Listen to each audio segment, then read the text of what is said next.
ట్వీట్లు చేయడం కాదు, జగన్ అసెంబ్లీకి రావాలని మంత్రి మండిపల్లి రాంప్రసాద్ రెడ్డి సవాల్ చేశారు. వచ్చే ఎన్నికలకు పార్టీని సమాయత్తం చేసేందుకే రెచ్చగొట్టే ట్వీట్లు చేస్తున్నారని మండిపడ్డారు. జగన్ ప్రతిపక్ష పాత్ర పోషించడం లేదని విమర్శించారు. 11 మంది వైసీపీ ఎమ్మెల్యేలు ఎప్పుడైనా రాష్ట్ర అభివృద్ధిపై చర్చించారా అని మంత్రి మండిపల్లి ప్రశ్నించారు. జగన్మోహన్ రెడ్డి అనే వ్యక్తిని కేవలం ఒక ఎమ్మెల్యేగా కూడా గుర్తించే పరిస్థితిలో ఈ రాష్ట్ర ప్రజలు లేరు.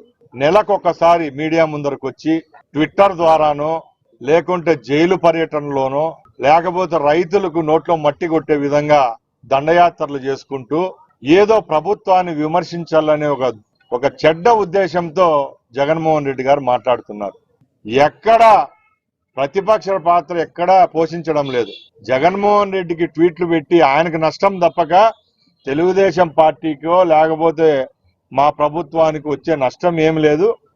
రేపు రాబోయే కాలంలో మరొకసారి ముఖ్యమంత్రి కావాలా, వాళ్ళ కాడర్ను సన్నద్ధం చేసేదానికి అప్పుడప్పుడు ఇలాంటి పౌరుష మాటలతో మాట్లాడడం, ట్వీట్లు చేయడం సబబు కాదు.